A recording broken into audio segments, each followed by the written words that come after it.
عليكم ورحمة الله وبركاته. ازيكم يا حبايبي؟ عاملين ايه؟ رب تكونوا بخير وسلامة. النهارده بقى يا حبايبي هنعمل ازاي تخزني البامية بطريقة جميلة خالص وسهلة وبسيطة. ازيكم يا حبايبي كده منورني في قناتي. معلش بقى يا حبايبي بقالي كده كام يوم ما بعملكوش فيديوهات. اعذروني ان انا كنت تعبانة، يا ريت تدعوا لي بالشفاء ان ربنا يشفيني ويعفى عني كده يا حبايبي ويخليني لعيالي ويسترها معايا ربنا. هنا معايا حبايبي اللهم صل على النبي. يلا اول مره تخشي بقى على قناتي صلي كده على النبي وسمي بالله واعملي كل حاجه بحب. ادي معانا كده يا حبايبي بالصلاه على النبي معلقه سكر، وهنا ميه هي يا حبيبتي مغليه. نحط معلقه السكر بس. ادي كل الحاجات اللي انا هعملها في ان انا اخزن الباميه بالصلاه على النبي. الباميه يا حبايبي جميله هي. تجيبيها بقى صغيره كبيره براحتك خالص، تجيبها كبيره وتقطعيها براحتك. انا بحب اجيبها المقاس دي وبحب اجيبها تكون حمرا كده يا حبايبي، بتبقى جميله خالص وعسل خالص وكل حاجه حلوه من بين ايديكم يا حبايبي. ربنا يصلح حالكم يا رب. هنحطها بقى يا حبايبي، هي الميه هي بالصلاه على النبي سخنه.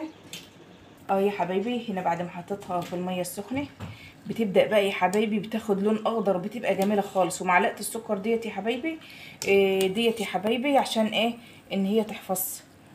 بالصلاه على النبي. الميه السخنه دي هتحضري جنبك يا روحي صحن كده فيه، انا حاطه فيه مكعب تلج اهوت.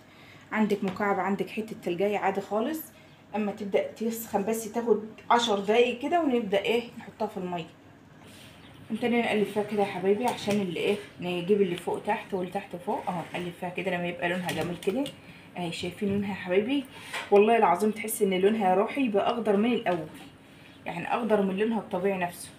صلوا كده على النبي يا روحي. ولو اول مره تشوفيني يا ريت تدعميني كده باشتراك في القناه وتعملي لايك كده حلو من ايديكي اهوت يا روحي. ولو استفدتي من اللي انا بعمله يا ريت تدعي لي دعوه كويسه ربنا يصلح حالكم وحالنا وحال المسلمين جميعا يا رب. يا روحي هي حالا بقى بدات هي خلاص كده خدت غلو في النار. هديها بقى صدمه يا روحي في الميه اللي هي هبدا ان انا اصفيها كده بالصلاه على النبي. معايا ميه هنا متلجه هحطها فيها على طول على الميه المتلجه على طول، اديها صدمه كده شايفين يا روحي بالصلاه على النبي. صلوا بينا على النبي يا روحي. ايه رايكم بقى يا حبايبي في لونها الجميل دي؟ انا محطاها تصفى على المصفى عشان تبقى جميله خالص. والله بقى لونها جميل خالص. يا رب تكون حلوه معاكم وهتبقى حلوه وزي الفل وهتقعد عندك اكتر من سنه والله العظيم على ضمانتي، وانا مجرباها بدل المره 2 و3 من السنه للسنه وزياده والله، وبتطلعاها بتبقى احلى من الخضره. شايفين يا حبايبي الميه اللي بتنزل منها ان انا اسيبها لما تصفي كده وبعدين احطها بقى في اكياس. ودي بقى يا حبايبي بعد ما صفناها وبقت ناشفه وبقت جميله خالص انا كيستهم في اكياس. انتوا وطلبك بقى يا روح، حابه تخزني كيلو نصين، حابه براحتك خالص، نص ربعين براحتك، كل واحد بيعمل قد امكانياته. ممكن انا عملت كيستين، ممكن ابقى اخد مثلا كيس على مرتين عادي خالص ما فيش اي مشاكل، وتربطي التاني عادي خالص وتعيني تاني تكمليه في الفريزر عادي خالص ما فيش اي مشاكل. وبالف هنا وصحه على قلوبكم يا حبايبي.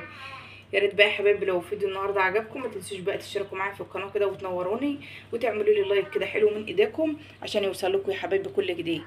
واسيبكم بقى يا حبايبي في رعايه الله، والسلام عليكم ورحمه الله وبركاته. ما تنسوش يا حبايبي تدعوا لي دعوه كويسه وتدعوا لي ان ربنا يشفيني ويعافيني ان شاء الله.